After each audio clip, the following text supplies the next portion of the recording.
potential for a problem here, but it's a potential that always exists here.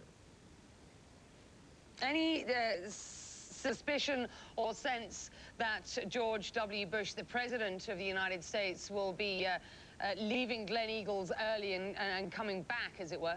To the contrary, I think that there's a general feeling among all the leaders of G8 that they want to make the statement that they are not going to have their work there disrupted by some terrorists. President Bush is scheduled to come back to Washington, arrive in the early evening tomorrow. Vice President Cheney was in Wyoming on vacation and by coincidence, according to his office, was flying back today. He's expected to arrive in mid-afternoon. He has been involved in the discussions that have gone on here at the White House in connection with the other agencies of government. The White House Situation Room, which we've all heard of, was up and running. So there, of course, is a lot of communication going on, but they're really trying to portray that even though there's tremendous worry about what happened in London and a heightened sense of alert, that it is still business as usual. Okay, Bob Franken is in Washington. Well, security has been tightened at sites around the world following the bombings in London this Thursday. Cities in Spain, in Germany, the US and in France, all on increased alert. Speaking at the G8 summit in Scotland, French Prime Minister Dominique de Villepin expressed his condolences. C'est un drame pour la Grande-Bretagne. This is a tragedy for Great Britain. It is a tragedy for the whole of Europe, which has already been hit in Madrid in March 2004. Faced with these heinous acts, I want to express my deepest solidarity, my friendship, and my full support to the British people, especially to the people living in London. The French government is at the disposal of the British authorities to provide them with assistance and cooperation. Well, Russian President Putin says the attacks in London demonstrate that the world isn't doing enough to fight terrorism and is calling for a united front aimed to help counter such attacks. What happened today again testifies to the fact that all of us are doing too little to unite our forces effectively in the struggle against terrorism.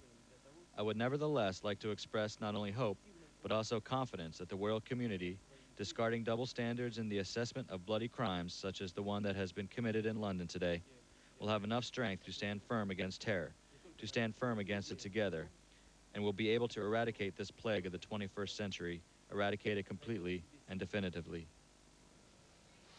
Well, Thursday's bombings were the worst attack on London since World War II. Many victims say they feel lucky just to have survived.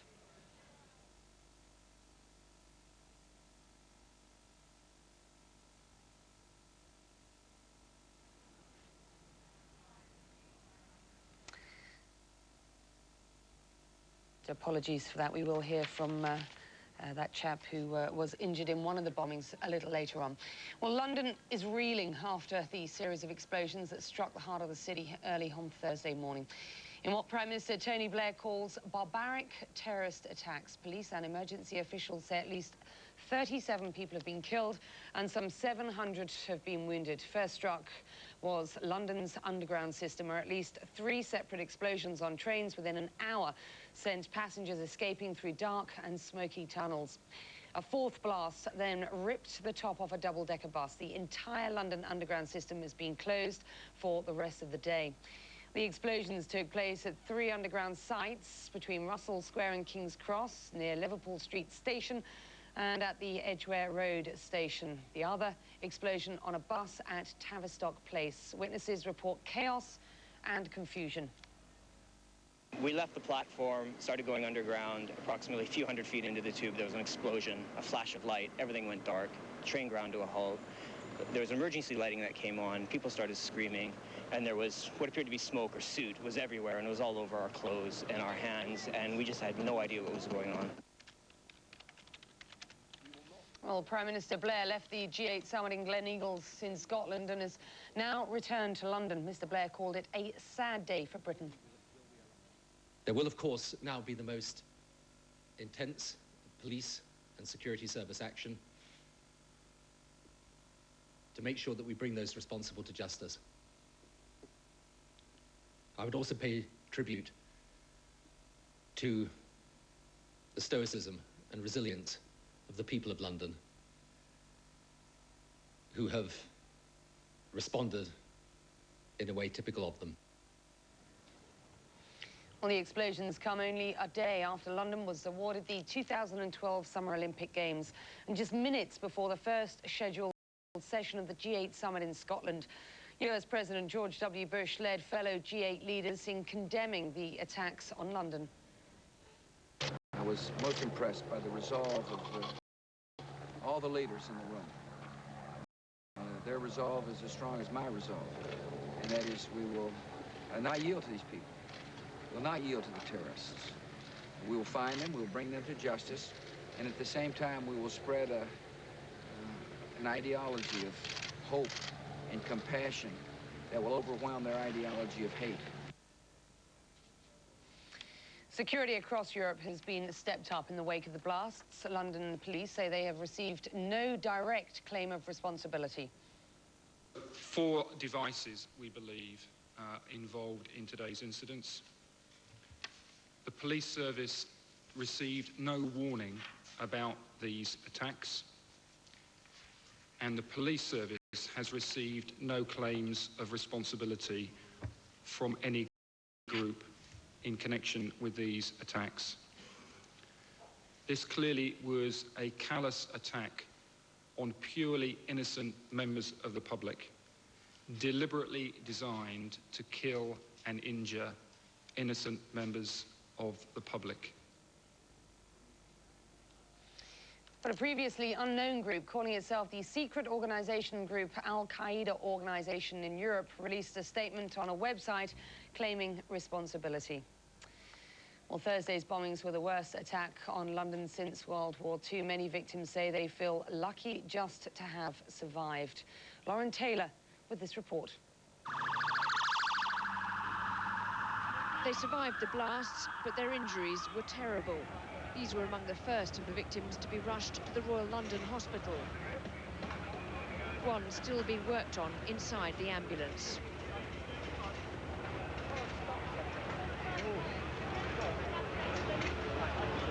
Several are in critical condition.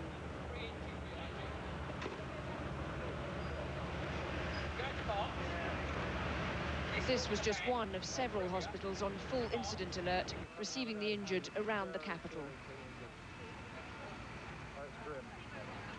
Make sure the road is clear for vehicles, thank you. Everywhere staff rushed to help as emergency procedures swung into action. It was now about coping not just with large numbers of victims, but the particular injuries caused by the explosions. The injuries are mostly burn injuries with bony deformities, bony injuries associated with blast. All of that group, I think, also have airway problems in that there are burn injuries to the airways. For these patients, treatment on the pavement. This is Great Ormond Street Hospital, which has no accident and emergency department, but was one of the closest to the site of one of the explosions. All planned operations were cancelled as staff tended to those who'd been in the terrorists' path. Elsewhere, buses, which had so recently been targets, had become makeshift ambulances. And for several hours, helicopters were used to airlift some victims to hospital and help reach the most seriously wounded at the scene. Today, we mobilised a total of 18 doctors to the incidents that occurred throughout London, where we were able to provide intensive care at the scene of the incident and deal with the injuries that patients had while they were actually trapped in the wreckage of the vehicles and in the tube. For those who were lucky to come out of hospital quickly, a moment to relive the horror of what happened. I was on the carriage, there was a huge explosion in my carriage. Smoke filled the place, train stopped, darkness everywhere, people screaming. We were all sort of panicking because of the smoke as well. We didn't know what had happened, so a few of us kicked down one of the doors, and were sort of thinking about jumping down, but we didn't know if the tracks were still alive or not. So nobody knew what was going on. People were trying to get out of the train as quickly as they could, and people were smashing the doors with their feet, and then I don't know how long we were down there for, but yeah, people were getting their faces absolutely covered in black soot and all onto their noses and everything. Hospitals have been rehearsing for large-scale terrorist incidents. This time they were dealing with the reality of coordinated attacks in several areas. This is probably the most major we've had in recent years. There have been other major incidents that we've dealt with in the past, but we are coping. We are not overwhelmed. Tonight, more of those who suffered minor injuries were allowed to leave hospital. A chance for the reality to sink in and to reassure anxious relatives. Lauren Taylor, ITV News. Well, King's Cross Station was the site of the second explosion today, just before 9 a.m. local time, and it's from there that Lawrence McGinley now reports.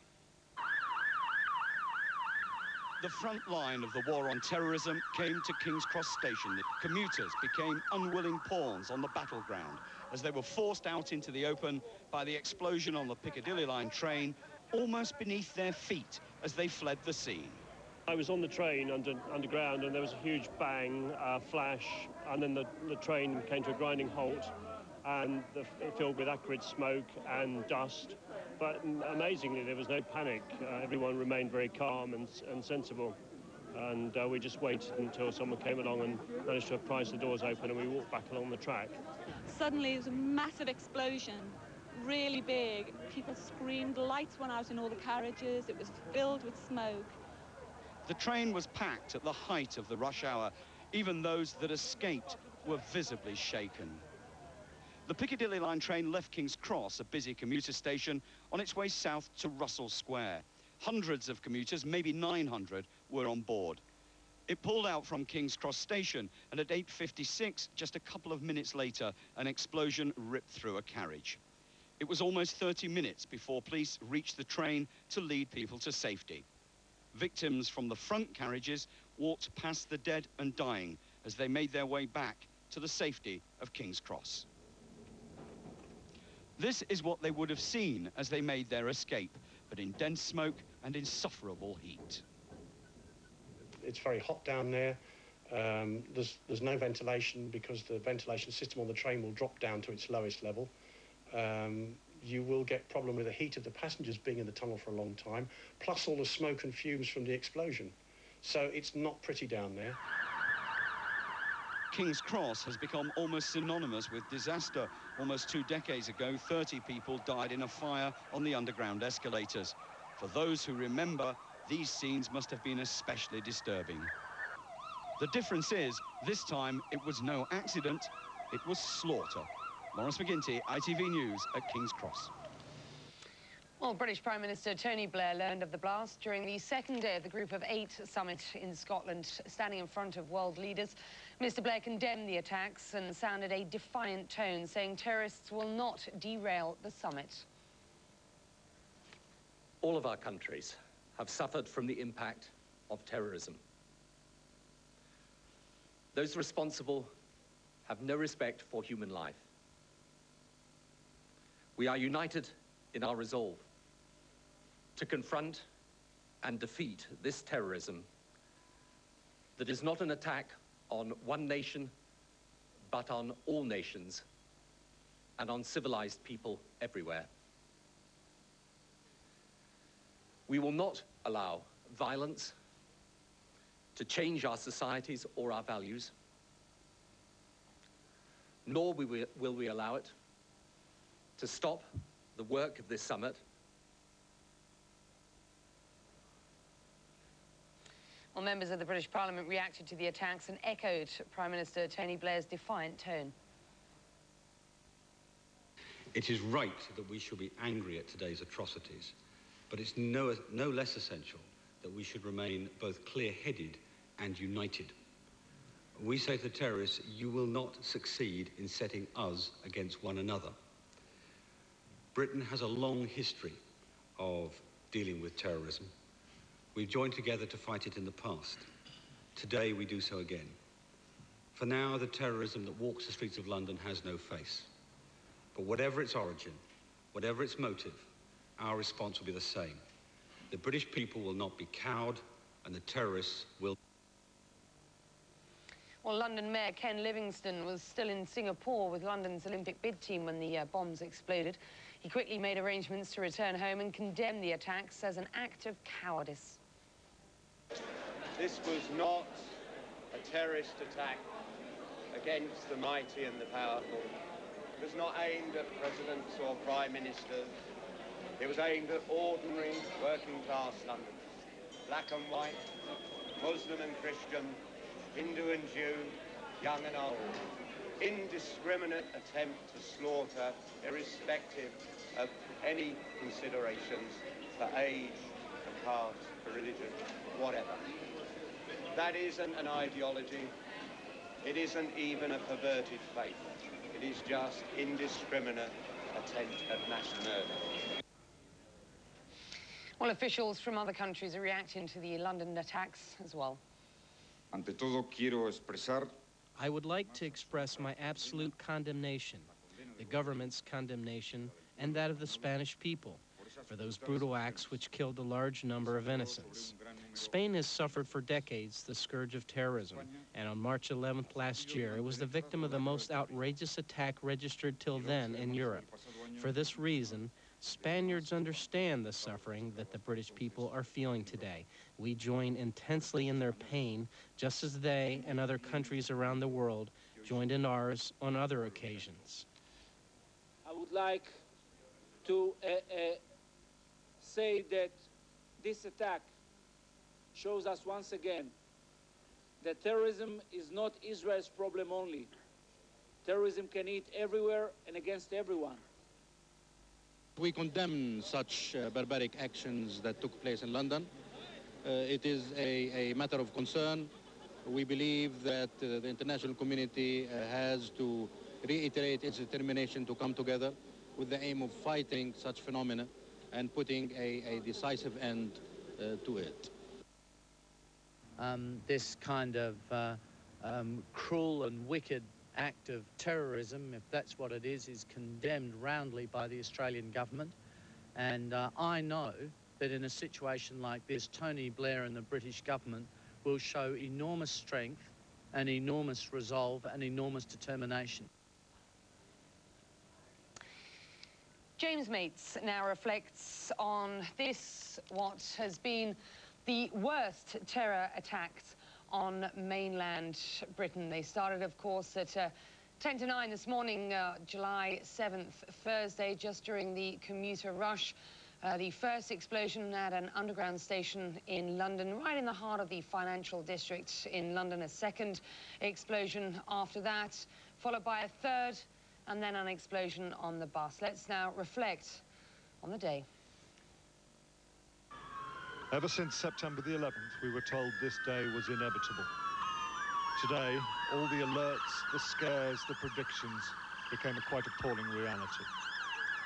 Without warning, without provocation, 4 blasts ripped through London's transport system at a time of the morning when the bombers knew the buses and trains would be full almost beyond capacity. 10 to 9 in the morning, a bomb rips through a train between Liverpool Street and Aldgate. Above ground, no one is sure if this is an attack or an accident. There are reports of a crash. Another suggests power surges were to blame. Those on the train knew exactly what it was. We knew it was a bomb straight away, so just trying not to panic, really. What were people doing? We broke the door to our carriage down, and then because there was so much smoke and it was black everywhere, there was no lights. And we just moved people down through the carriages. So much smoke and people panicking, and then people started to calm down. People wanted to get to the back of the train away from the danger area, but there was nowhere for them to go.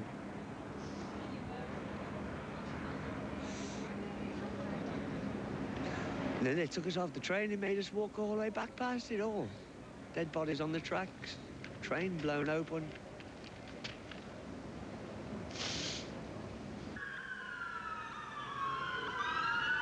The way the emergency services were responding soon told Londoners that this was no ordinary accident. Soon after 9:30, the second explosion, this time at West London's Edgware Road. The bomb was on one tube train. 2 others were caught up in its blast. In their first attack, the bombers had killed 7. At Edgware Road, they took another 5, quite innocent lives, and injured scores more. We just pulled out of Edgware Road. next thing I know, there's a large flash of light. Felt a burning sensation on my hands, put my hands up to my face. Was on the floor by that point. Yeah, I can't recall anything prior to that, any noise, any bang. And as soon as I realised, you know, there'd been an accident, got up, had a look around, saw where the exits were. The train was a complete standstill, lights were out, a lot of smoke in the carriage. Just 7 minutes later, bomb number 3, again deep underground between King's Cross and Russell Square stations. This was to be the deadliest attack of them all. One carriage completely wrecked. Inside it, 21 lay dead, with many, many more suffering horrific injuries. There was a large bang. People were physically ejected out of the chair. There's flashes of light on the side of the tube carriage. Smoke immediately billowed into the carriage. It filled it. People started to scream because it was a burning smell, and everyone, to cut a long story short, thought they were going to die. People started saying prayers, praying to God, panicking, breaking the carriage windows with their bare hands, anything to get oxygen into the carriage, because more people tried, the more distressed they became. You know, I saw this silver lines across my face, which I believe was the glass, and this yellow flash, and then I was being twisted and thrown to the ground. I had no idea what happened. There was a rushing sound, and there was just total darkness.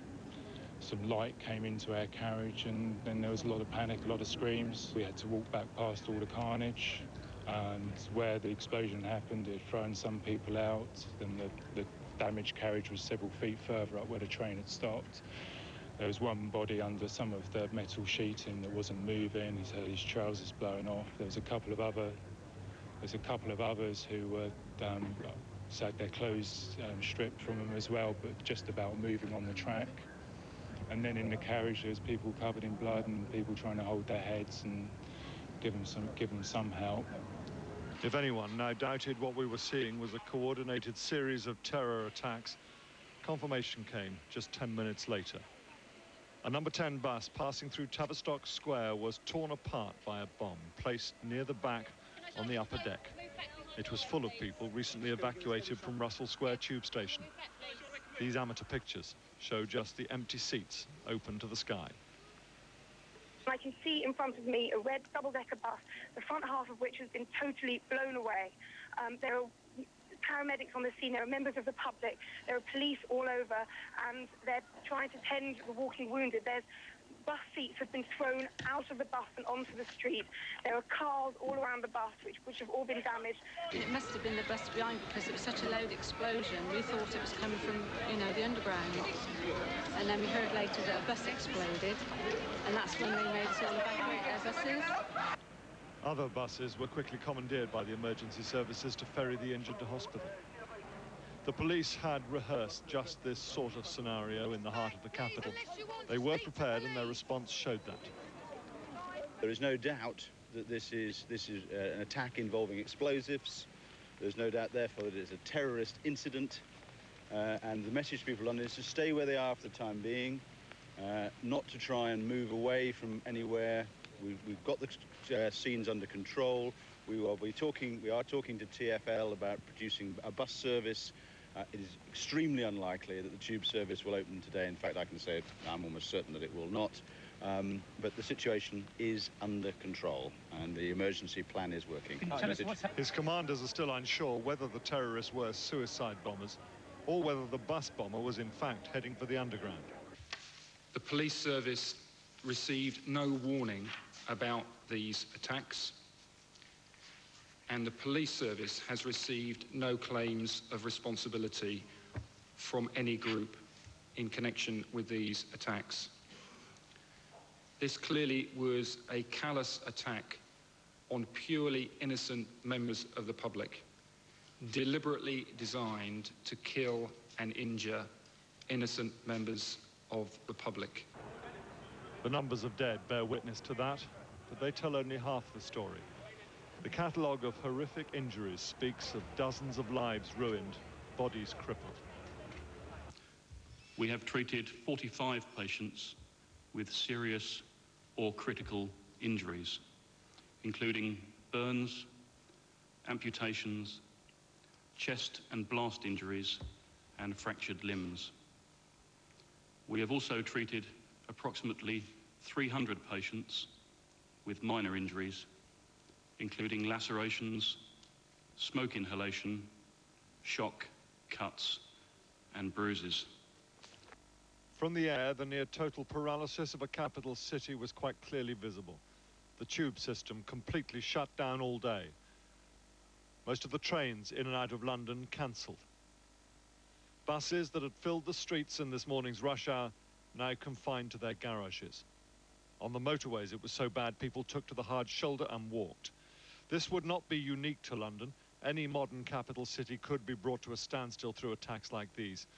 But it does show what the politicians are fighting against when they promise not to allow the bombers to destroy our way of life. It's important, however, that those engaged in terrorism realize that our determination to defend our values and our way of life is greater than their determination to cause death and destruction to innocent people in a desire to impose extremism on the world. Whatever they do, it is our determination that they will never succeed in destroying what we hold dear in this country and in other civilized nations throughout the world. Thank you. Hard to believe now, but this time yesterday there can hardly have been a better feeling than to be a citizen of the nation's capital. Can we dress back, please, unless you want to speak to police? The flag flying at half-mast above Buckingham Palace was itself testament to the way that one of the happiest days in London's recent history has given way to one of the darkest. James Mates, ITV News. Well, it's been a peculiarly calm day on the streets of London. Just hours after these attacks, streets of London began to clear, people making their way home, and then a quite eerie calm befalling the capital of England. Let's get to central London now, where Malika Kapoor is standing by. Malika, it's just before 8 o'clock in the evening, local time. This is a Thursday evening in the summer. I know it's raining, but there would have been an awful lot of people on the streets. That's right, Becky. We are in central London, and this street at this time would normally be filled with people. This street is packed with restaurants, pubs, bars and cafes, and it is a very, very busy thoroughfare. But as you can see behind me, the streets are completely empty as people go home and try to get to terms with what has happened in London today. And the evening papers just summarize the day's events in one word: carnage. As you can see here, the Evening Standard, a very widely read and popular newspaper, just using one word, carnage, to describe the day's events over here. Now, I spent much of today outside Edgware Road Tube Station, where we now know 5 people have died. And I have to say, for the first few hours in the morning, it was a scene of completely of death, destruction, and lots of injuries.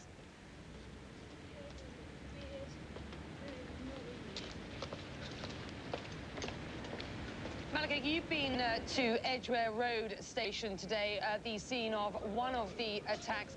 Do just explain exactly what you saw and heard there. Yes, Becky, I was outside Edgware Road for most of the morning, and I managed to speak to somebody who was on the train during at the time when the blast took place. And I'll describe to you what he said. He said he was traveling in the first carriage of the train when he heard a loud explosion. That explosion came from the second carriage. He was in the first carriage. This explosion took place in carriage number 2, and he said in a minute the train was in complete darkness. He said it just took 1 second, and people were really, really shocked. They were completely stunned. There was a lot of panic initially, but in his words, he said once people realized that they had all their limbs, then they started looking around, asking each other, What was that? What happened? Nobody really knew what had happened for the first couple of minutes. They sat in complete darkness, he said, for about 5-10 minutes till one of the people in the carriage got up and kicked the door of the train to get some air in. He said they just sat wondering what happened, trying not to take deep breaths, trying not to inhale too much smoke and soot. And it was about 10 to 15 minutes later that the rescue team arrived and helped the people in the first carriage out of the tunnel. They had to walk past through the tunnel in the underground. They had to walk past the second carriage, and he said that the carriage, the scene over there, was terrible. The carriage had been completely ripped apart. Becky? Okay, Malika Kapoor is in central London. Thank you, Malika. Well, in response to the London bombings, the US is on a heightened state of alert. The government there raised the terror threat code orange for mass transit systems, including the nation's largest, which is in New York. The Homeland Security Department is urging increased vigilance, especially on railways, subways and city buses. Well, extra police and bomb-sniffing dogs were on the job as well. In Washington, officials say while extra precautions are being taken, they have no specific or credible intelligence pointing to a planned attack on U.S. commuters. We have asked state and local leaders and transportation officials to increase their protective measures, including additional law enforcement, police, bomb-detecting K-9 teams, increased video surveillance, spot testing in certain areas, added perimeter barriers, extra intrusion detection equipment, and increased numbers of inspection of trash receptacles and other storage areas. Chertoff says Americans who use mass transit should continue to do so. Let's take a look at some of the images of the day.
You're watching CNN. Let's recap the day's events here in London.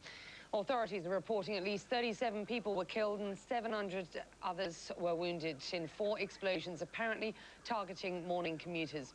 3 of the blasts occurred within an hour inside London's underground rail system, sending passengers scrambling in dark, smoky tunnels. A 4th explosion then ripped the top of a double-decker bus. Authorities shut down central London bus services and the entire underground system, forcing many commuters to walk long distances back to their homes. Limited bus service has now, though, been restored to the streets of London.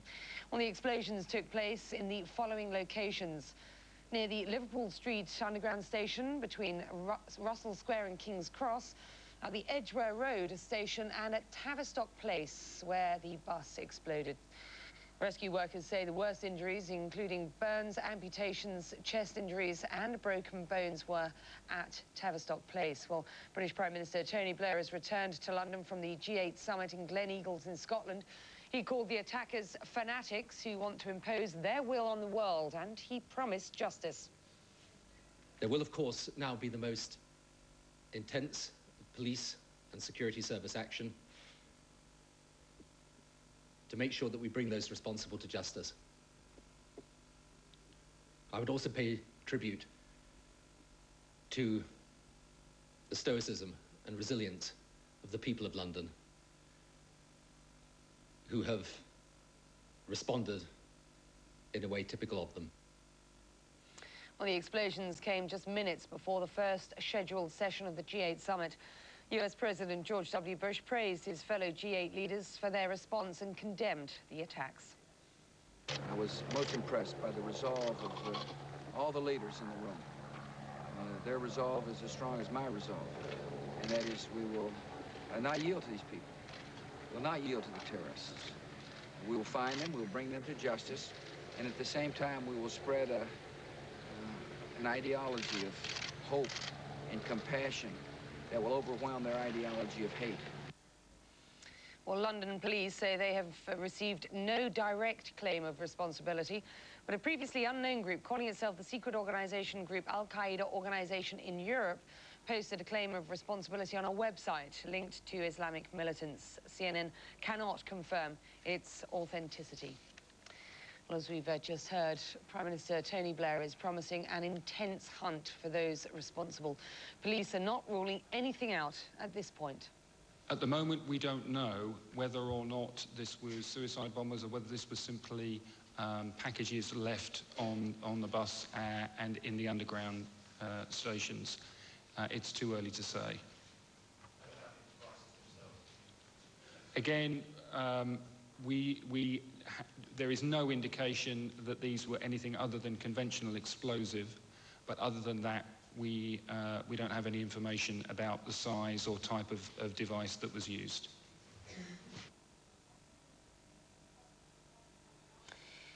And we've heard from all of the emergency services earlier on today at a multi-emergency services press conference, at which those chiefs of security here in London said they were shocked by, but not surprised by what has happened in London today. They say they have been practicing and are prepared for an attack like this. Tony Blair has called this a callous attack on innocent members of the public. This is what he had to say.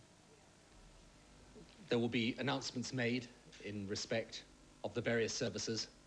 In particular, we hope the underground, insofar as is possible, and rail and bus services are up and running as swiftly as possible. I would like again to express my profound condolences to the families of the victims and to those who are casualties of this terrorist act. I would also like to thank the emergency services that have been magnificent today in every respect. There will, of course, now be the most intense police and security service action to make sure that we bring those responsible to justice. I would also pay tribute to the stoicism and resilience of the people of London, who have responded in a way typical of them. In addition, I welcome the statement that's been put out by the Muslim Council of Great Britain. We know that these people act in the name of Islam, but we also know that the vast and overwhelming majority of Muslims here and abroad are decent and law-abiding people who abhor this act of terrorism every bit as much as we do.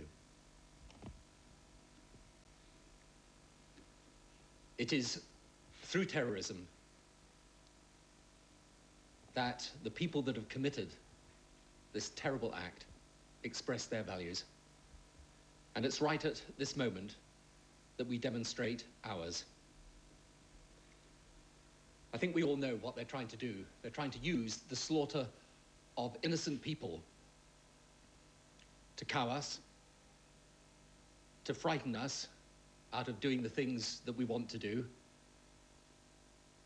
of trying to stop us going about our business as normal as we're entitled to do. And they should not and they must not succeed.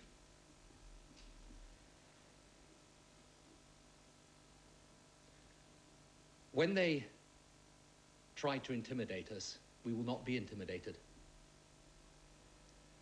When they seek to change our country or our way of life by these methods, we will not be changed. When they try to divide our people or weaken our resolve, we will not be divided and our resolve will hold firm. We will show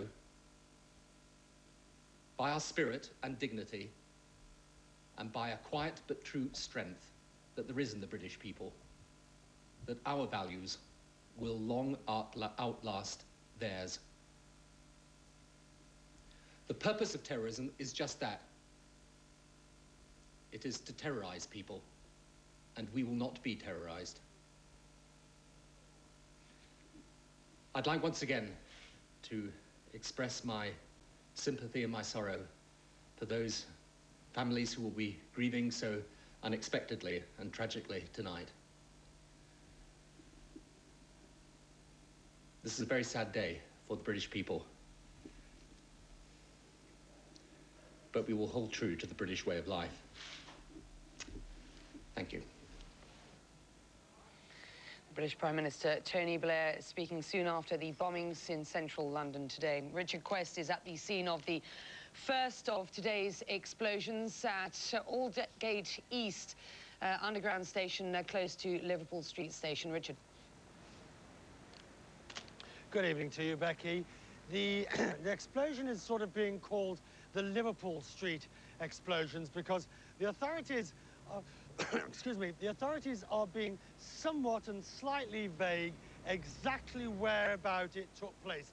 There are 3 railway or subway stations quite close to each other: Liverpool Street, Aldgate and Aldgate East. And this is Aldgate East. And the reason is that obviously the subway system is closed at the moment and the police are standing outside because this is, of course, a crime scene, and therefore they want to ensure that there is no access. The Metropolitan line was, of course, where it took place. Now, if we just look, I'm not sure you can actually see too closely, but beyond the traffic, you can see perhaps just the police vehicle, and that, of course, takes us into Aldgate itself, where the Aldgate tube station is. And that is another area that is being heavily investigated for the scene of the crime. Now, Becky, what has taken place in the last 5 or 6 hours? These roads around me were closed until just about an hour and a half ago as the forensic officers arrived. Even though in the last hour or two we are still hearing a large number of sirens, we are seeing ambulances, we are seeing doctors' cars going backwards and forwards. And what this is a sign of, Becky, I think, is that the various hospitals in the area that took the casualties, transferring patients, resources, and whatever's necessary. So don't be fooled to some extent. The relative scene of normality of traffic and red buses is perhaps a little fooling. Yes, I heard one analyst, though, today suggesting that this, or these attacks, but particularly the one close to you, were aimed at causing maximum chaos, perhaps, rather than maximum casualties. There have been tens of fatalities, of course. Hundreds of people have been injured. But when you think about those who would have been in and around that station, Richard, both you and I have used that and the surrounding stations at that time in the morning so many times, there would have been tens of thousands of people around on the streets and in that underground system. So to a certain extent, it's shocking and surprising that not more people were injured. Becky, every one of us in this business has thought that today. It is almost a sentence that you can't say because of because 37 people at least are dead and there are many hundreds more seriously injured. But think about the tube, the subway at rush hour with the tens of thousands of people. I was on the subway this morning at 8 o'clock heading into the office. The carriageway was full, the station was full. So to that small extent, the numbers involved of death are on the low side. Now, that is not to denigrate those who have perished and those who've been injured, but this is the financial... Behind me, Becky, again, I'm not sure you can just see me. One of London's most famous new buildings there. I know you're familiar with it. The Gherkin, the skyline at the Swiss Re building. That alone has thousands of people who work in it every day. So I think to that extent, a dreadful, dreadful incident this morning that could have been a great deal worse. Have been so much worse. Absolutely. Richard, thank you very much indeed. Richard Quest is in the City of London. Let me just give you some figures here. Richard suggesting that this could have been so much worse. There would have been thousands of people on the streets, and there would have been something like 400,000 people use that underground system at any one time during the day. 3 million people use the commuting system as a whole in London, so quite significant numbers. The city is also full of tourists at this time of year, of course. Jim Bolden reports from the scene of the deadliest attack, King's Cross Station. The bomb that ripped through one of the underground trains had just left London's King Cross Station. More people appear to have died under this station than in the other blasts. That's no surprise. The King's Cross Station is one of London's busiest, with platforms for trains, subways, and buses. It's rush hour time, and on normal days, many thousands of commuters would come here trying to get home on the trains or the buses. But even today, many thousands have showed up to try to figure out how to get home. Some have told us they've decided to walk. How we're getting home is on foot. Where do you live? Kilburn. It's a long way. It is a long way, but, you know, we're on our way, so hopefully we'll get there by dinner time. Walk. Yeah, a bit of a long walk, but do the exercise. My wife managed to make it up to Euston there, so I've walked all the way from there, and I hope to get Euston in the next half an hour or so. Some people just decided to use the closed bus shelters for other purposes. For those with nowhere to stay, the Salvation Army is offering beds nearby. We have 3 centres on standby. We have more than 3 centres in London, and we are really at the disposal again of the emergency services. The police will contact us accordingly. King's Cross was also full of tourists when the bombs went off, many staying in nearby hotels. Others found they couldn't get to the airport. These young Germans had just arrived in London and were trying to get to their hotel on the other side of the capital city. I guess we'll arrive in 5 or 6 hours there. We're not sure we will even make it there, so we're clueless right now. This group of Americans were supposed to be in Scotland by the end of the day. It's a little unnerving. It's like a little surreal, you know. I'm from the States, of course. It's just a little unnerving, but other than that, we're getting through. So. I understand that a lot of people get scared and that kind of stuff, but you can't let terrorists, control your life.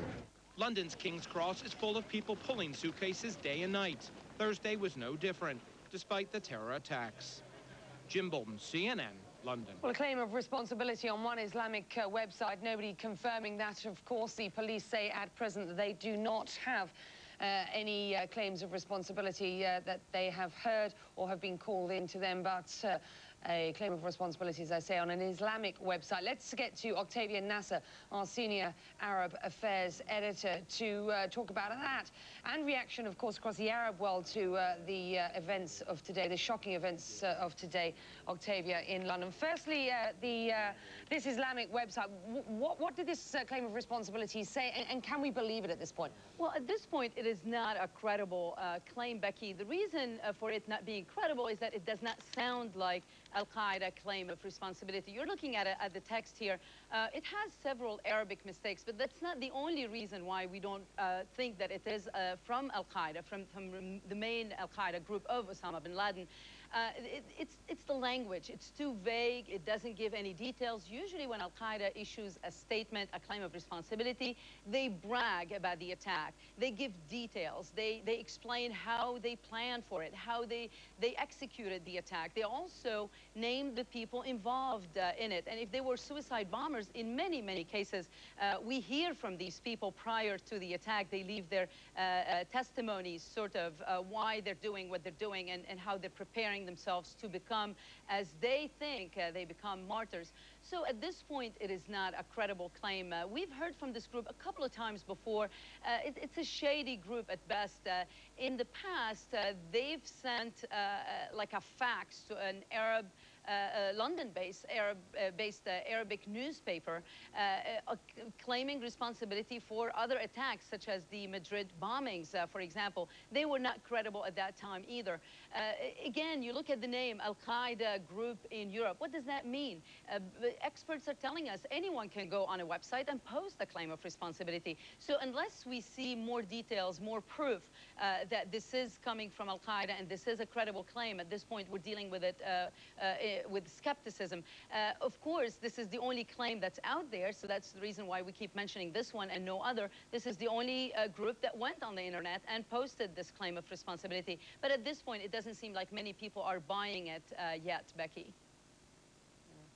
Analysts today are suggesting that London had been preparing itself for an attack, that the security forces had considered it was a question of when, not if. And one of those analysts involved in security had said that what they were preparing for was a small-scale, and he described it as Sunni attack on London. He said, we've been preparing for that for some time. Let's just consider how this attack has panned out compared to those, for example, in Madrid, those in Baghdad, and those, of course, in the States. How does this compare, Octavia? What are the hallmarks of these groups? Well, for one thing, you look at Arab networks, for example, and when we talk about Arab networks, we're talking about the mainstream networks, the big networks, the ones that beam to the whole world, not local Arab media. We're talking about the networks like Al Arabiya, like Al Jazeera. You look at them and how they're covering the story in comparison to the Madrid bombing, in comparison to 9/11. This one seems to have a lot of shock, a lot of dismay, but for different reasons. One of them is that how all fingers are pointing at Muslims and Al-Qaeda without really any proof that it was Al-Qaeda or any Islamist or Islamic extreme group is behind it. So basically, they're seeing this attack as by the numbers, let's say. They're looking at how many people got killed, and this is how it's getting the treatment. You take a look at, for example, the Al Arabiya website. This story is not the #1 story on the website. It is #2. The #1 story is the what seems to be the execution of the Egyptian ambassador to Baghdad, who was, it seems like, executed at the hands of the Al-Qaeda group in Iraq. So that seems to be the priority there. On Al Jazeera, it's the other way around. The London bombings are definitely the biggest story. They're doing that story wall to wall. But again, you look at the focus, it's a bit different from our focus, for example. The experts on Al Jazeera are questioning the fact of why you raise the level of emergency, the emergency level, after the fact. Why don't you raise it before? Why don't you be on alert all the time, for example? They're questioning the reasons why the US and Britain, for example, raised their alert after the attack, and they're saying, one expert was saying that when you want to raise your alert, don't let the whole world know about it. You don't need to advertise for it, because he's saying, guess what? Terrorists do watch television and terrorists do read the newspapers. And the proof of that is anytime you hear from Osama bin Laden or Ayman al-Zawahiri or now Zarqawi in Iraq, they refer to news events because they're giving us an indication that they are very well aware of what's going on, Becky. Octavia Nasser, our senior Arab affairs commentator, we thank you very much indeed for joining us. These are being called the worst terrorist bomb attacks on mainland Britain. It's been a truly dreadful day in the city of London today. 3 bomb attacks on underground trains and then 1 on a bus. Let's just reflect now on the day's events. A nightmare scenario becomes reality in London. Coordinated bomb attacks killed dozens in the capital's public transport system.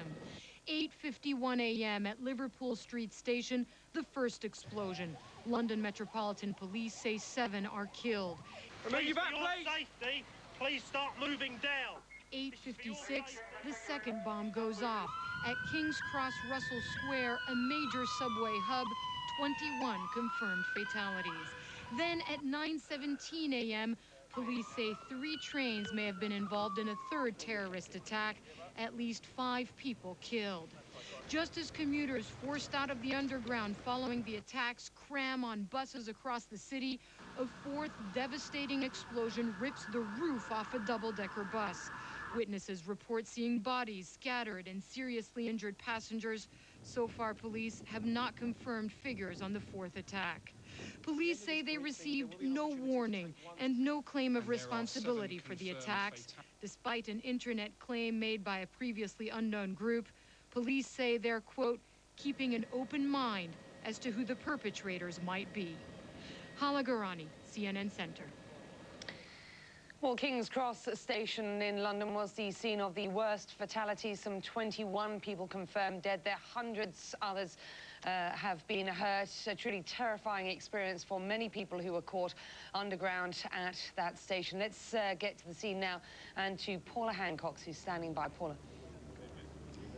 Well, Becky, it's a very different situation you're seeing behind me here than you would see on a normal weekday. It is absolutely deserted. The station has been closed with the exception of just 3 platforms I'm hearing have been opened in the past hour or so. We don't know where exactly those trains go to, but this is a very busy area usually. King's Cross Station has an underground station, a tube, a metro if you like, and it also has a main train line station which has trains going all across England and Wales and Scotland, so it would be extremely busy at most times of the day. Also, this is a very busy intersection here just north of the centre of London. It's completely deserted now. The police have cordoned it off. It has been cordoned off all day.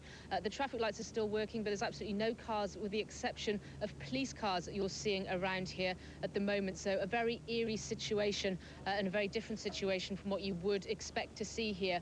Many people are still trying to find their way home as well. They're turning up to many of the main stations trying to see how they can get home. A little earlier on, I was down at Waterloo Bridge and there were hundreds and hundreds of people streaming across the bridge on foot, many of them expecting to have to walk for hours, not really sure how they were going to get home. Becky. Paula, we were talking earlier about this sort of eerie sense of calm, and there's also an eerie sense of foreboding when one considers what happened at King's Cross Station some 10-15 years ago when there was such an awful accident there with the fires on the escalators, people getting caught. It seems incredible that it might happen once again at that station. Have you got that sense as well? You see the streets there deserted. There's this no sign or sense of panic in London at all at this point. I've been on the streets of central London today. Just this sense of complete calm, as if people are just going about their business with a sort of slightly more reflective sense. Yeah, so this is the amazing thing. I was talking to a lot of people a little earlier on, and they were all saying, of course they get back on the underground, of course they'll get back on the tube, because they have to get to work. That's how they get to work. But so many of them, this is a phrase I heard about 5 or 6 times, saying that it is the British stiff upper lip. You have to get on with it. You just have to do what you are expected to do, and you can't let people like this win. You can't let them scare you into trying to live a normal life. But many people who are trying to get home are walking home in a very calm, collected manner. It really is quite amazing. It was a fairly sunny evening a little earlier on, and people were just sitting on the grass as well, just talking about what had happened. Of course, there was a tremendous amount of shock as well. Many people were either on tubes that I've spoken to who had been passing another tube that had had a bomb on. They were very shocked. They were trying to figure out how something like this could have happened, who could have done something like this, but all of them were trying to reason with what had happened and trying to solve it in their own minds in a very calm manner. King's Cross Underground Station is one of the busiest on London's tube rail network, serving about 100,000 passengers a day from there.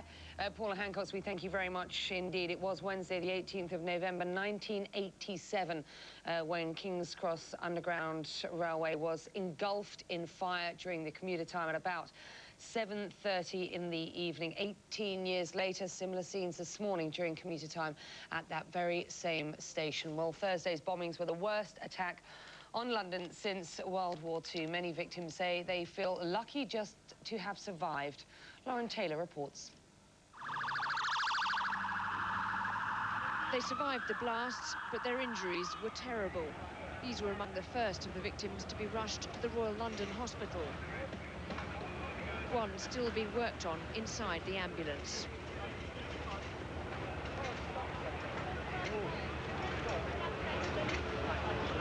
Several are in critical condition.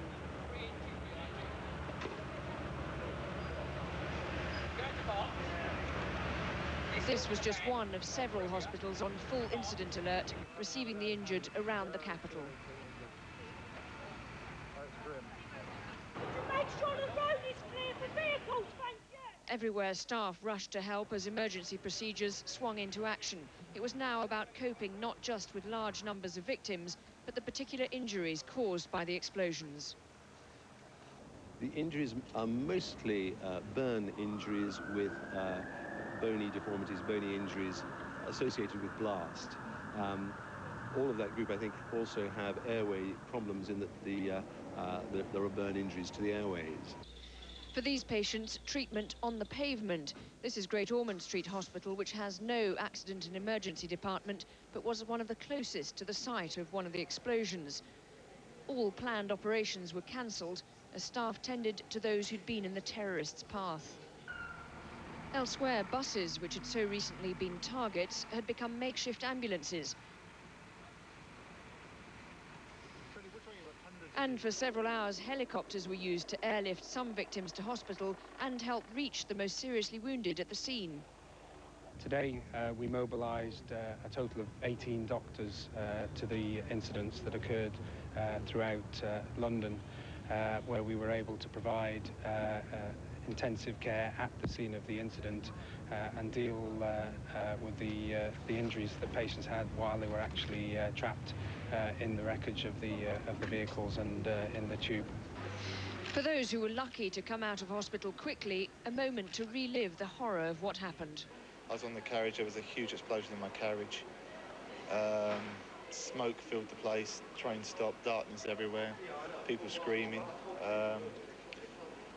We were all sort of panicking because of the smoke as well. We didn't know what had happened, so a few of us kicked down one of the doors, and were sort of thinking about jumping down, but we didn't know if the tracks were still alive or not. So nobody knew what was going on. People were trying to get out of the train as quickly as they could, and people were smashing the doors with their feet, and then I don't know how long we were down there for, but yeah, people were getting their faces absolutely covered in black soot and all onto their noses and everything. And hospitals have been rehearsing for large-scale terrorist incidents. This time they were dealing with the reality of coordinated attacks in several areas. This is probably the most major we've had in recent years. There have been other major incidents that we've dealt with in the past, but we are coping. We are not overwhelmed. Tonight, more of those who suffered minor injuries were allowed to leave hospital. A chance for the reality to sink in and to reassure anxious relatives. Lauren Taylor, ITV News.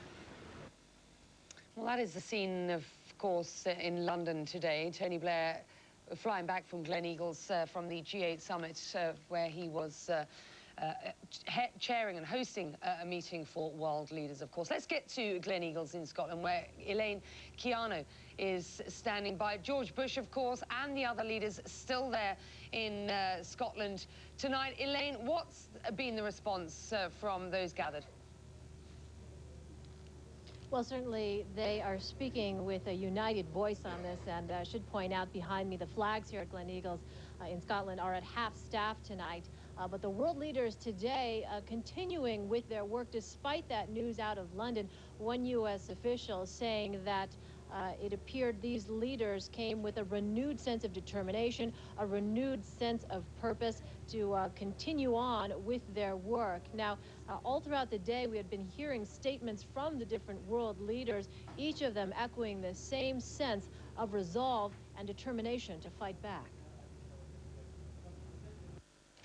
And the contrast couldn't be clearer between the intentions and the hearts of those of us who care deeply about human rights and human liberty, and those who kill, those who've got such evil in their heart that they will take the lives of innocent folks. This is the war on terror goes on. It is through terrorism that the people that have committed this terrible act express their values. And it's right at this moment that we demonstrate ours. Une fois de plus, this is an act of terrorism which, once again, tout sentiment humain. Inspires us with horror. It is a totally inhumane act. We not only regret, but we condemn, severely condemn these events. And no doubt that they brought cohesiveness to the 13 nations that we were together this morning. And one U.S. official pointing to a sign of that cohesiveness, noting the symbolism of all of the world leaders standing together when that joint statement was issued. Also, of course, that powerful image of the world leaders literally standing behind Tony Blair, but also figuratively supporting him as well when he made his statement. Now, as for President Bush, we understand that there are no plans for him to leave the G8 early. He is not scheduled to leave until tomorrow. Also, we are told that British Prime Minister Tony Blair, who of course left, is set to return sometime tonight. Becky?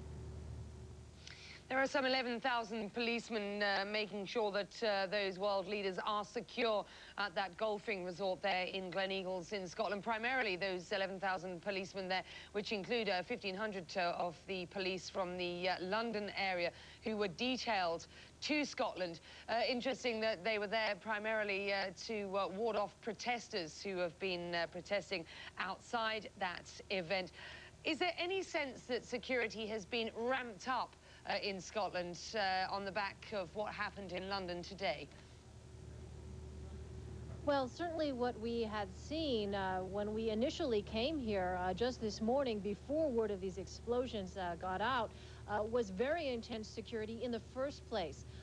As you know, this is an area that is quite isolated. It's a very bucolic setting with rolling hills, but quite isolated also. And the roads leading to the Gleneagles Resort definitely manned by police officers and staffed by officials of the G8 as well in the immediate area here. I did not notice any perceptible change in the level of activity of police officers, but we should note we're about half a mile or so away from where the actual summit is taking place. Now, one thing I can tell you is that all throughout the day we have seen various officers watching the coverage, as you might imagine, very interestedly to find out what the latest has been. As you mentioned, a lot of these folks coming from the London area, and so they have very close ties, of course, to the events, to what is happening there. And you could see, you could feel, if anything, a perceptible change in the air, at least in the area where we were, in the massive media complex that has been set up to accommodate all of the world journalists. But in terms of heightened activity, have not really seen that. We have seen, though, as I said from the very outset, though, intense security in the first place, Becky. Okay, Elaine Quijano, we thank you very much indeed. And on that issue of security, there were questions posed to the chief of the Metropolitan Police today. On the issue of the security here in London, there were questions being asked as to whether the major security apparatus had been decamped to Gleneagles in Scotland to cover this meeting. He suggested that 1,500 policemen had indeed moved to Scotland in order to secure the area while world leaders were there, but he said there were some 30,000 police officers in London. He certainly didn't feel as if there was an insecure environment. He was being asked that question as people speculated as to why it was today that these attacks might have happened. Well, let's recap the day's developments now here in London. British authorities are reporting at least 37 people were killed and 700 were wounded in 4 explosions apparently targeting morning commuters. 3 of the blasts occurred within an hour inside London's underground rail system, making it difficult for rescue workers to reach the injured. A 4th explosion ripped the top off a double-decker bus. Authorities shut down central London bus services and the entire underground system, forcing many commuters to walk long distances back to their homes. A limited bus service has now been restored. Well, about 300 of the wounded were taken to hospital by ambulance, while many more made their own way to medical treatment. Rescue workers say the worst injuries include burns, amputations, chest injuries, and broken bones. I just feel a very, very lucky man. I was nearly on, would have been sort of feet away from where it went off. I was within 10 feet, but fortunately on the next carriage, I just feel very, very lucky. I've seen some terribly injured people today. British Prime Minister Tony Blair was at the G8 summit in Gleneagles in Scotland when the blasts occurred. With the other leaders arranged around him, Mr. Blair read a statement on behalf of all of them, expressing determination not to bow to terrorism. Today's bombings will not weaken in any way our resolve to uphold the most deeply held principles of our societies and to defeat those who would impose their fanaticism and extremism on all of us. We shall prevail, and they shall not. Well, Mr. Blair's Foreign Secretary, Jack Straw, has temporarily taken his place at the meetings. Mr. Straw says the bombings bear what he calls the hallmarks of an al-Qaeda-related attack. Well, London police say they have received no direct claim of responsibility, but a previously unknown group calling itself the secret organization group Al-Qaeda Organization in Europe posted a claim of responsibility on a website linked to Islamic militants. CNN cannot confirm its authenticity. Well, we have been to the UN earlier on today and seen the British ambassador to the UN making a statement. We've also seen the UN Security Council unanimously adopting a resolution of condemnation about these bombings. Let's get to our senior UN correspondent, Richard Roth, who's standing by for us. Richard. Becky, it was an emergency meeting here in New York. The Security Council rushing in to convene briefly, closed-door consultations, and then a vote. By a unanimous margin, 15-0, the Council condemns without reservation the terrorist attacks in London, regards any act of terrorism as a threat to peace and security, expresses its deepest sympathy and condolences to the victims of the attacks, urges all states to cooperate actively in efforts to find and bring to justice the perpetrators, and expresses utmost determination to combat terrorism. Afterwards, Britain's ambassador to the United Nations reflected on the jubilation after the Olympics vote for London and now the terrorist hit. London should have woken up this morning happily with good news from yesterday. Instead, it awoke to carnage, a deliberate and concerted set of terrorist attacks on London. London, one of the most international cities in the world, where 300 languages are spoken, 200 different nationalities live together, and it's happened at a time when world leaders were gathered to try and help the problems of development, the problems of security which beset this world. That's the issue which confronted the Council. You've heard the President of the Council sum up what the views of the Council were. My colleagues expressed total solidarity. The resolution condemns the acts of atrocity. It expresses sympathy to the victims. It looks for all of us to cooperate to bring these people to justice. And above all, it commits us, recommits us to tackle terrorism. But all of us must tackle terrorism in all its forms and make sure that we try and reduce the chances of these events occurring. To avoid controversy, the council members came up with this statement that was voted on 15-0 rather quickly. After the train bombings in Madrid, the Security Council made an accusation in its vote that the Spanish separatist group ETA was responsible. This time, no one was blamed in this resolution. The last time, after they blamed ETA, it became clear that Al-Qaeda was responsible. Chile's ambassador formerly headed the Al-Qaeda Sanctions Committee of the Security Council, and he was quite upset following the bombings. I think this is an attack not only against innocent victims in London, but an attack on development and an attack on the efforts to eradicate poverty in Africa. Because with this terrorist, barbaric terrorist attack, in a sense, these efforts, these themes that were the essence of the summit in Scotland will take back burner to terrorism. And I think this is doubly barbaric then, because it is attacking against innocent victims and against this effort to eradicate poverty and to push development in Africa. The Deputy United States Ambassador said she hopes now that countries will be re-energized to come up with an official UN definition of terrorism. It's been a stumbling block for the 191 countries here at the General Assembly, and many ambassadors think there should be faster action on this. However, Algeria's ambassador said, let's not get held hostage to a definition when you're dealing with these types of terrorist attacks and combating them. Becky, back to you. The UN Secretary General Kofi Annan, of course, is in Scotland at the Gleneagles meeting. Have we heard anything from Kofi Annan today?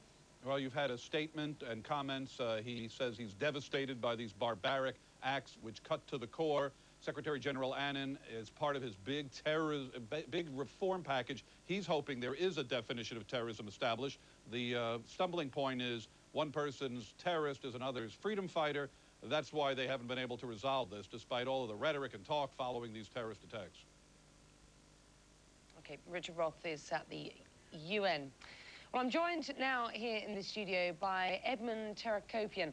He's a Press Association photographer and has shot many of the photos that you will see in the newspapers around the world in their Friday editions. Unfortunately, not such, not a particularly nice day for you. Of course, you were on the scene of one of these attacks, effectively a witness as much as a photographer. Your thoughts? Bit of a shock, really, because the day followed yesterday, jubilation, Olympic bid, London won, everyone's happy, and today, total opposite, complete contrast.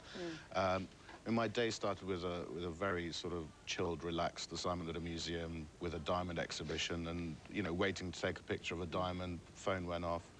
There's been a bomb explosion at one of the tube stations, head towards East London now, grabbed the kit, ran to the cut, jumped in, started going, and was diverted to Edgware Road tube station, where met with absolutely tons and tons of emergency services personnel, loads of cordons, lots of sort of sirens and stuff, and mayhem. This is one of your photos. We're going to look at 5 of them. Just talk us through exactly what was going on here. And just, you know, if you can paint a picture for us, we see the picture there. Just paint the sense of noise and activity, if you will.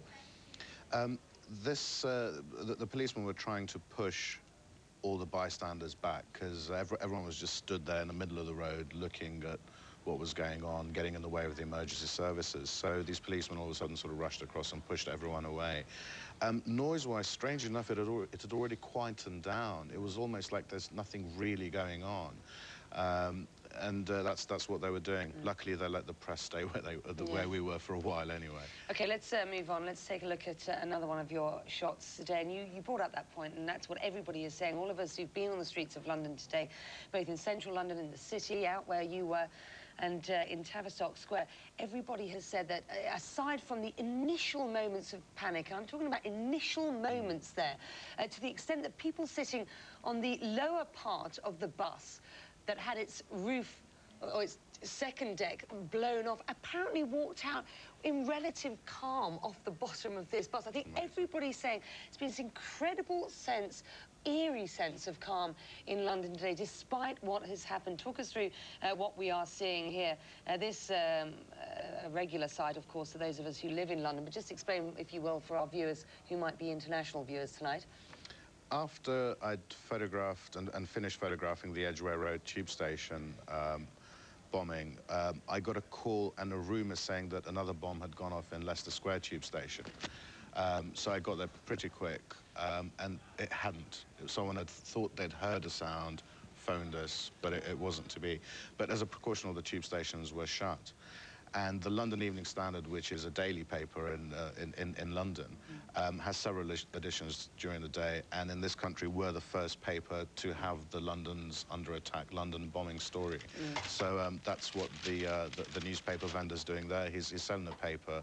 All these people are walking past. You know, everyone's heard a little rumour here, a little rumour there.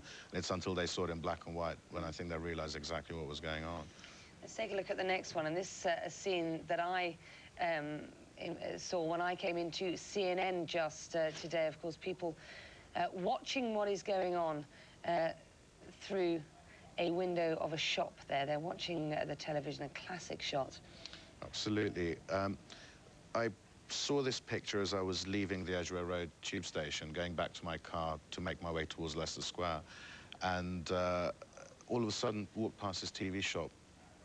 People huddled around looking at TVs, and for a second it reminded me of 9/11, where, you know, everything stopped, everyone stopped in London, and, you know, all the TV shops had masses of people around them with mouths wide open going, you know, not believing what they're seeing.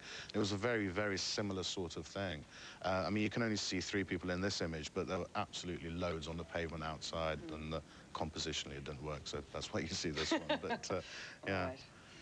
It's been a truly remarkable day, you know, a terrifying day for those who were in and around the tube stations that got attacked, and of course, atrocious day for those who were on the double-decker bus, the top of which, of course, was blown off by a bomb. Ed, we thank you very much indeed for joining us. Edmund Terakopian, who is the Press Association photographer there, talking us through some of the pictures that you will see in your newspapers on Friday morning. Well, the worst attack, as far as the tube stations was concerned, was the second attack today. That was at King's Cross Station, from where Lawrence McGinty sent this report. The front line of the war on terrorism came to King's Cross Station. The commuters became unwilling pawns on the battleground as they were forced out into the open by the explosion on the Piccadilly line train, almost beneath their feet as they fled the scene. I was on the train underground, and there was a huge bang, flash, and then the train came to a grinding halt, and filled with acrid smoke and dust. But amazingly, there was no panic. Everyone remained very calm and sensible. And we just waited until someone came along and managed to prise the doors open, and we walked back along the track. Suddenly, it was a massive explosion, really big. People screamed, lights went out in all the carriages, it was filled with smoke.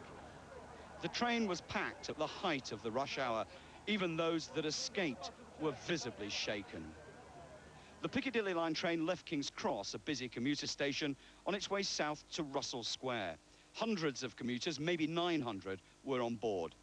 It pulled out from King's Cross Station, and at 8:56, just a couple of minutes later, an explosion ripped through a carriage. It was almost 30 minutes before police reached the train to lead people to safety. Victims from the front carriages walked past the dead and dying as they made their way back to the safety of King's Cross. This is what they would have seen as they made their escape, but in dense smoke and insufferable heat. It's very hot down there. There's no ventilation because the ventilation system on the train will drop down to its lowest level. You will get problem with the heat of the passengers being in the tunnel for a long time, plus all the smoke and fumes from the explosion. So it's not pretty down there.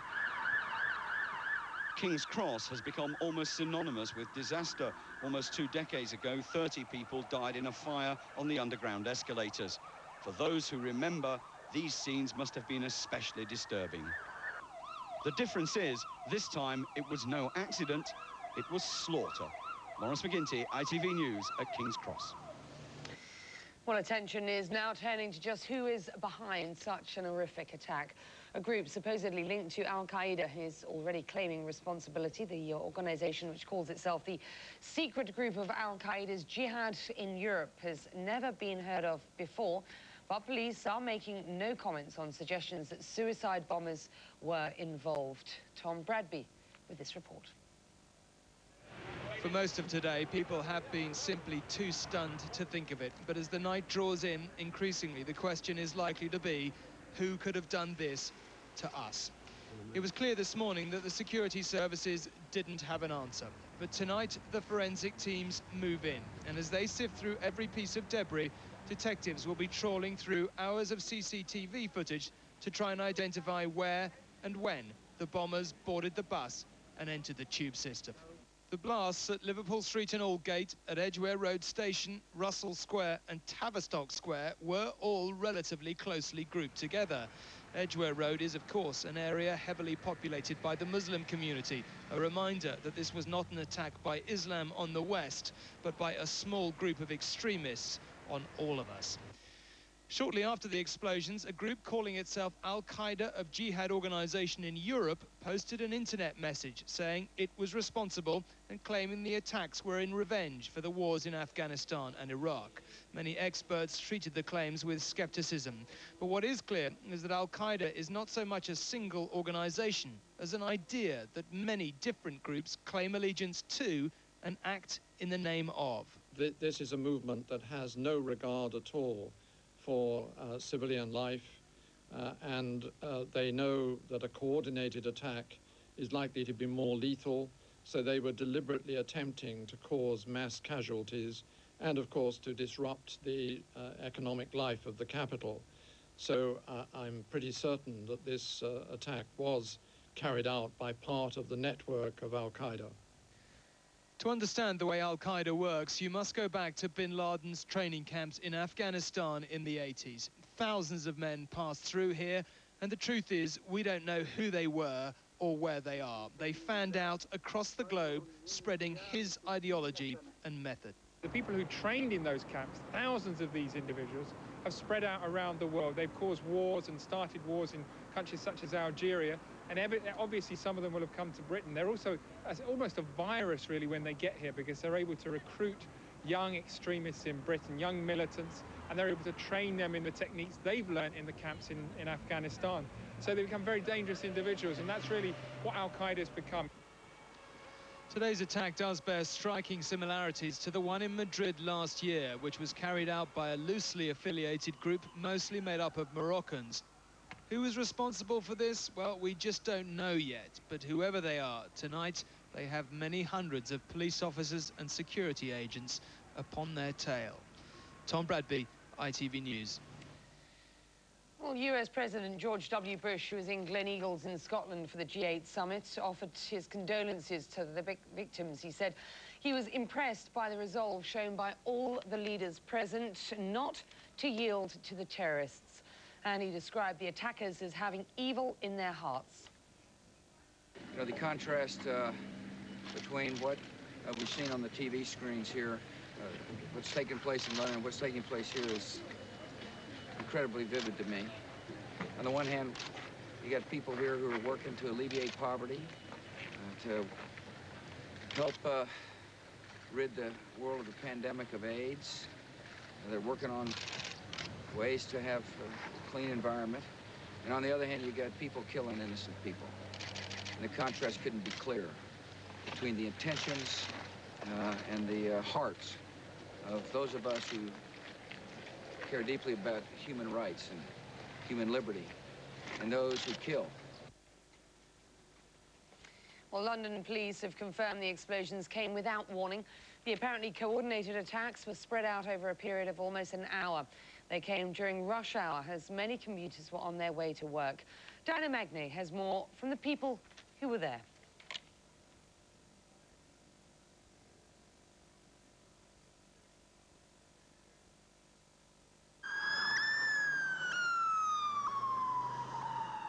It was the peak of London's rush hour. Millions of people making their way to work on the city's buses and subway system. Just before 9 local time, and with no warning, the first 2 explosions tore through 2 subway trains. Witnesses recounted scenes of chaos beneath ground. We were on the tube, we listened to a bang, everything went dark, a ball of fire came in the tube, everyone started screaming, went down to cover themselves, the tube stopped, the windows were broken, and everyone started screaming, and to a point that everyone started like shouting, you know, let's all calm down, let's all calm down. I was in the front carriage and people were severely injured there, but I've heard, and I don't know if it's right, that people were even worse further back. Even as the first emergency calls were coming in to ambulance and police crews, another explosion. This time on a double-decker bus. I was about sort of 25, 30 metres away from it when it just completely blew up and into thousands of pieces. It looked to me as though there was no bus left at all. Casualties began arriving at hospitals across London. Hundreds of injured, many dead. But no hard information as to who was behind the attacks and how they were carried out. At the moment, we don't know whether or not this was suicide bombers or whether this was simply packages left on the bus and in the underground. London has never had to cope with an emergency on this scale during peacetime. The city's mayor, Ken Livingstone, had this message for those behind the attacks. Nothing you do, however many of us you kill, will stop that flight to our cities, where freedom is strong and where people can live in harmony with one another. Whatever you do, however many you kill, you will fail. Londoners have learned to live with the fear of an attack, but little could protect them against an unseen enemy. Diana Magnay, CNN, London. Well, members of the British Parliament reacted to the attacks and echoed Prime Minister Tony Blair's defiant tone. It is right that we should be angry at today's atrocities, but it's no less essential that we should remain both clear-headed and united. We say to the terrorists, you will not succeed in setting us against one another. Britain has a long history of dealing with terrorism. We've joined together to fight it in the past. Today we do so again. For now, the terrorism that walks the streets of London has no face. But whatever its origin, whatever its motive, our response will be the same. The British people will not be cowed, and the terrorists will... Well, Lord Mayor Ken Livingstone was still in Singapore with London's Olympic bid team when the bombs exploded. He quickly made arrangements to return home and condemned the attacks as an act of cowardice. This was not a terrorist attack against the mighty and the powerful. It was not aimed at presidents or prime ministers. It was aimed at ordinary working-class Londoners, black and white, Muslim and Christian, Hindu and Jew, young and old. Indiscriminate attempt to slaughter, irrespective of any considerations for age, for caste, for religion, whatever. That isn't an ideology.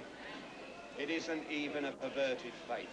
It is just indiscriminate attempt at mass murder.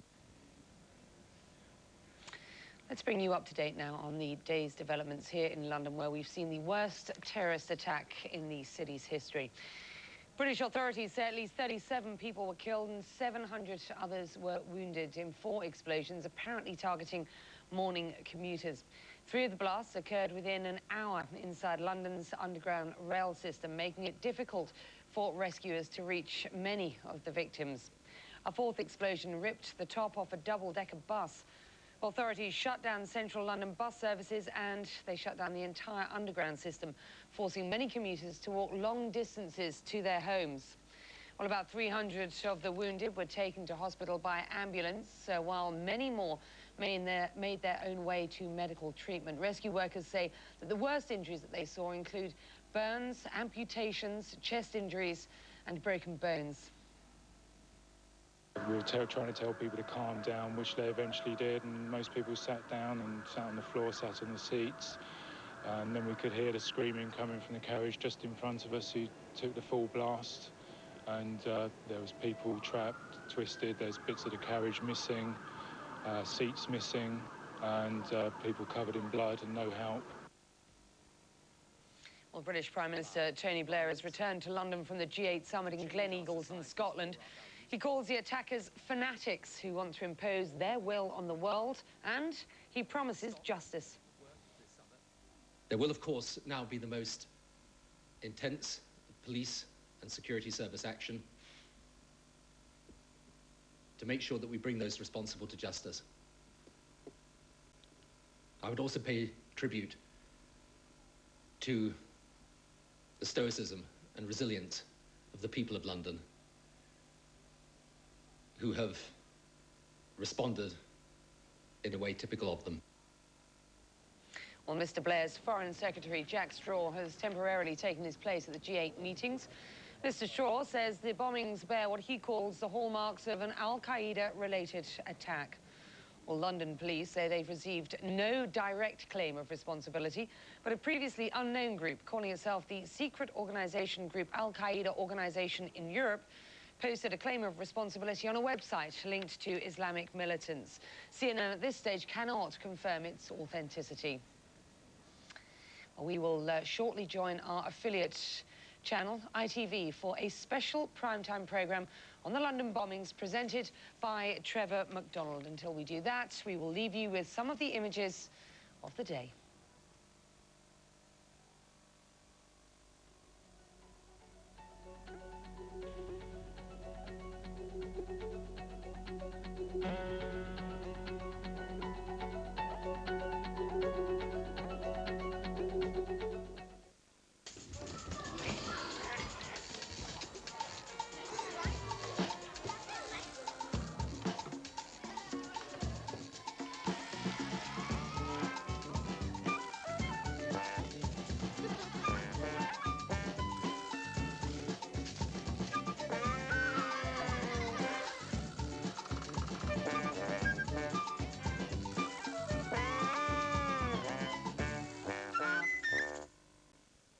Weekdays on ABC Kids, Lizzie McGuire returns in all her glory. I nominate you. He's right. You're like so totally normal. Now you can relive all the moments, the sad, The only thing worse than my cheerleading was nothing. the happy, They like me. They really, really like me. and the outrageous. I thought you were going to wear the sweater that Gammy McGuire sent you for Christmas. Why wouldn't you wear it? Maybe because it's hideous. It's a crazy world, but it's fun. Lizzie McGuire, 6:35 weekdays on ABC Kids.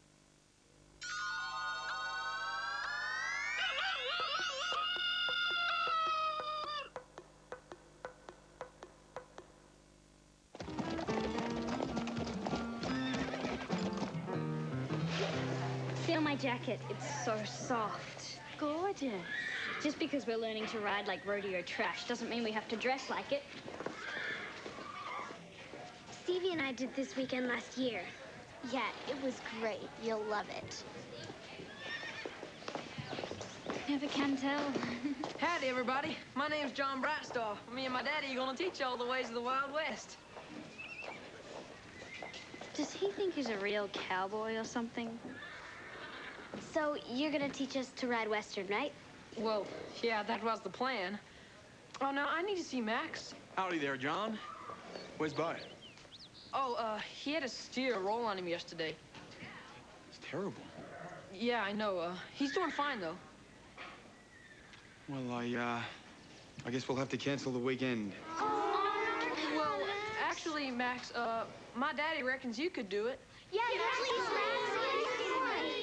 Well, okay. Yes!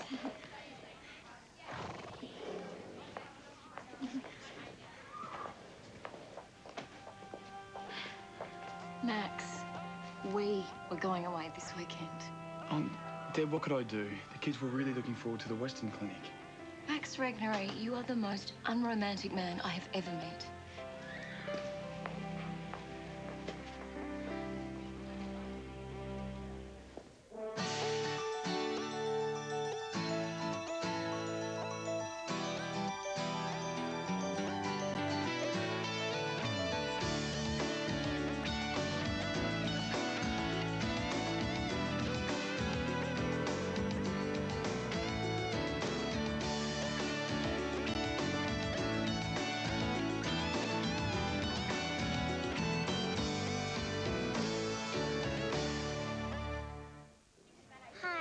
Megan. Looks like Megan's rustling your cowboy. I've always wanted to learn Western. We must seem totally pathetic to you. I mean, we don't know anything about riding Western. Oh, that's all right, little lady. It's real easy. Will you show me? Isn't it exactly the same as riding English except for the tack? Megan, what are you talking about? They're completely different. Okay, everyone, gather round. Now, this is the Western or roping saddle. It's based on the deep-seated saddle brought to America by the Spanish conquistadors. It's designed to support the rider during fast turns and maneuvers when he... Or she. Yep, or she is cutting cattle or calf roping. Are we going to ride on them? Indeed we are, Megan. John and I will make sure you're comfortable in the saddles, and Mrs. Red will take you out on the trail. And when you get back, John and I will do our best to show you how to be a genuine cowpoke. So saddle up.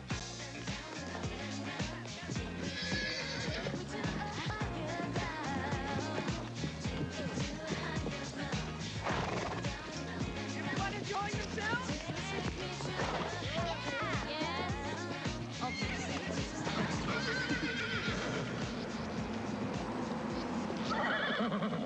Look! Do you think it's lost? I don't know. It's all by itself. It might be wild. Around here? Let's go check it out.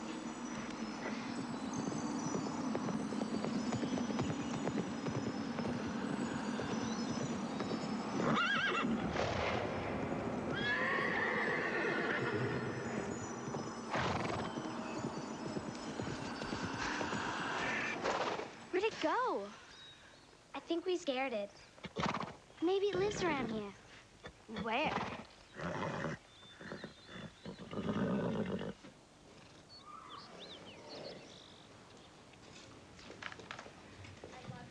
He seems like a nice guy, doesn't he? Who? John Brightstar, of course. Yeah, he does. Well, he's not. What do you mean? He's faking it. I know guys like that. He wants you to think he's really sweet, and then... And then what? He'll turn on you. You can do so much better, Megan.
Ma'am?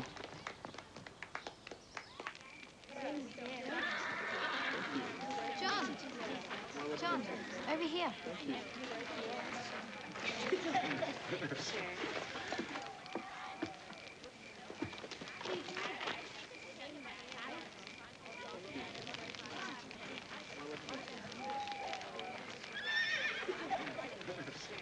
Hey, John, we saw this horse when we were out riding today.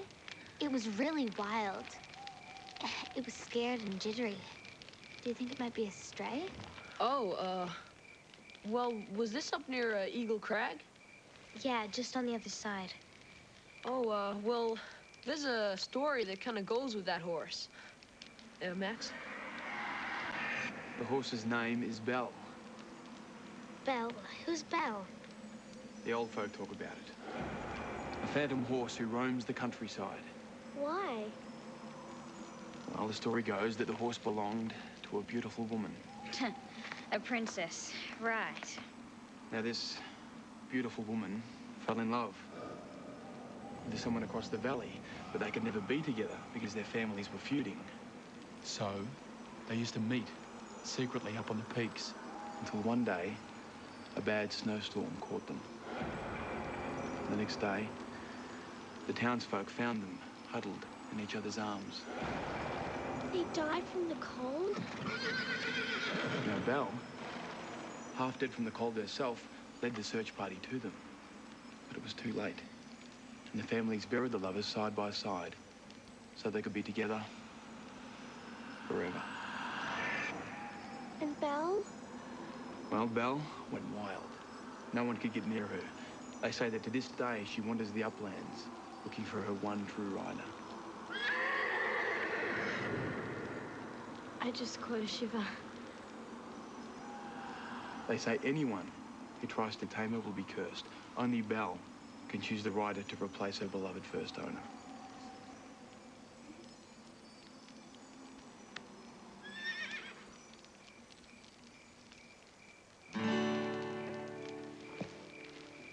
Hello world, this is me. Life should be fun for everyone.